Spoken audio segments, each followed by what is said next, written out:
Here's part one of our discussion of enzymes, and this is on page 54 of the lecture outline book. So you notice that I titled this Energy in Enzymes because enzymes have a lot to do with energy and how a cell handles energy, etc. So to sort of lead into this discussion of enzymes, I think it's important to first get a definition of the word metabolism, which is another word that has something to do with energy. So what I put here is this: metabolism is the sum of the total of the anabolic and catabolic processes in a living system. First of all, by living system, I mean a cell, a whole organism, you name it, something that's alive. So metabolism is the anabolic and catabolic processes going on in that living thing.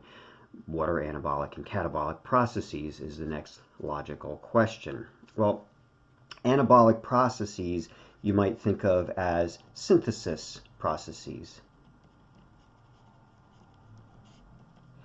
If I talk about a particular chemical reaction as being an anabolic reaction, what I mean is something's being built. For example, if you take two amino acids and connect them to each other with a covalent bond, you might remember that's called a peptide bond. You're doing a synthesis reaction. You're making one larger molecule out of two smaller molecules. That's an anabolic process. If I build a whole protein out of a whole bunch of amino acids, that's an anabolic process. If I build a polysaccharide out of a whole bunch of monosaccharides, that's an anabolic process. If I build a triglyceride out of 3 fatty acids and a glycerol molecule, that's an anabolic process. All of these examples that I'm giving should be familiar. If they are not, if they have somehow slipped your mind, please go back to the organic molecules section of this lecture outline and review things like what's a protein, what's a polysaccharide, etc. A catabolic process is just the opposite. Instead of building larger things out of smaller things, you're doing the opposite. You might refer to this as a degradation process. In other words, I'm taking a large object and chopping it up into smaller objects. For example, I might take a protein and break it down into individual amino acids. I might take a polysaccharide and break it up into monosaccharides. I might take a triglyceride and break it down into 3 separate fatty acids and a glycerol molecule, etc. So that's a degradation process. Now, all of these types of things, both of these types of things are happening all the time in a living thing, in an individual cell, in a whole organism, etc. You have to be doing both at the same time. You're always building some molecules that you need. You're always disassembling others, either to extract energy from them or because you want to use their parts for some other purpose. So, it's analogous to saying that if you drive down Route 9 in Dutchess County, you're always going to see there's new construction going on. They're building some new building, and they're probably tearing down some other old building. It's just the turnover of things. Another way to think about that, I like to use money as an analogy here when we talk about energy. So you might think of an anabolic process financially as you going to work and making money and they give you a paycheck. A catabolic process is you pay your bills and the money leaves. You're going to be doing both. If you have to pay your bills, you better go out and make some money. If you're making some money, it's probably because you have bills to pay. So both are happening. Your checking account balance goes up and it goes down depending on which type of reaction happened that particular day. So that's kind of the bookkeeping energetically that goes on in a living thing, whether it's an individual cell or a whole multicellular organism. Something else that we have to consider is going to be how cells and how living things deal with energy. We've been using the term energy. We've used it a little bit already this semester. We said it's the formal definition of energy is the capacity to do work. You can look back on page 3 or 4 of this lecture outline, and we defined that a long time ago. We mentioned it a little bit more during the enzyme lab, but we still have some more things to say about it. So when you think about energy, and again, I'll use a money analogy here. When I think about my capacity to purchase things, I think about, well, how much money do I have? That might mean I have some cash in my pocket. It might mean I have a credit card. It might mean I have a check. It might mean I'm using Apple Pay on my phone. It might mean I'm using Venmo. There's a million ways to give and receive money, or to give and receive purchasing power. Same thing holds true for energy in a cell. There's a bunch of ways that a cell shuttles energy around or procures energy or deals with energy. And again, I'm using energy and money kind of interchangeably here. One is an analogy for the other. Three ways that we need to talk about are the three that are listed here on the bottom of page 54.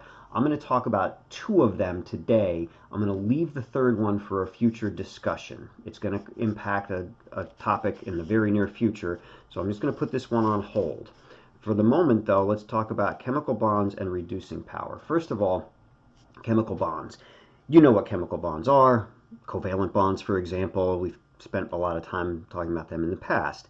I'm going to make a very general statement here that is, it's not terribly detailed, but it's going to be something that we can use as the basis for today's discussion. I'm going to say that chemical bonds represent stored energy.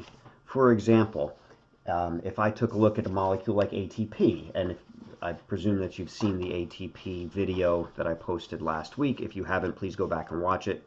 What I'm about to say is repetitious of that. If you look at a molecule like ATP, you say, well, there's a lot of chemical bonds holding these atoms together. There's one there, and there's one, and there's two, and there's one, and there's another, and so on. There's lots of chemical bonds holding lots of these atoms together. When this molecule was built, it took a certain amount of energy to make this bond between the nitrogen and the carbon, and to make this bond between that carbon and that carbon, and to make this bond between that oxygen and that carbon, and so on. A certain amount of energy was involved in making each of these. Some analogous amount of energy is stored, if you will, in the form of those bonds. In other words, if I broke one of those bonds, say I broke that bond between that nitrogen and that carbon, if I could pick up that nitrogen and pick up that carbon and separate the two of them, the bond would have been broken, right? They can't share that pair of electrons anymore. If I did that, if I broke that bond, a certain amount of energy would, let's say, become available. It's analogous to saying, if I go put $1 in my savings account today, I can go back tomorrow and take $1 out because I put the money in today. I can go remove it tomorrow. I can't take $1,000 out if I only put $1 in. If I put $1,000 into my savings account, I could take $1,000 out tomorrow. So maybe that bond right there is worth $2, and that one's worth $1, and that one's worth $3, and so on. Go back, please, and review, if you haven't already, the ATP video that I posted. It's in the folder labeled membranes, and we talked about the value of that bond and that bond in the ATP molecule. But any bond in general represents a certain amount of energy. There's energy associated with that, with each bond. So there's a value or a price tag, if you will, associated with each bond. Some of those price tags are very high, some of them are much lower, but there's still value there. Okay, so that's the concept. We're going to need that concept as we start talking about energy, enzymes, and right after this we're going to talk about cellular metabolism. So the idea that chemical bonds are worth something energetically is what we're getting at here. Remember, keep in the back of your mind that those two bonds between the phosphate groups of an ATP molecule are worth exceptionally high amounts of energy. Okay, so keep that in mind. We're going to come back to that. The second bullet on here that I want to talk about today is reducing power. We have not really used this term before. If you've taken a chemistry class, you may have talked about oxidations and reductions, and we're going to talk about those here, but in a kind of a different context and in a slightly different way. So what I'm going to do is end this video here. I don't want to make these videos too long and unwieldy. I'm going to end the video now. We got a little bit of an introduction to page 54. The next video I post is going to specifically focus on the idea of reducing power and what that means, and we'll put it into a context. So take a look out for the next video when you finish this one.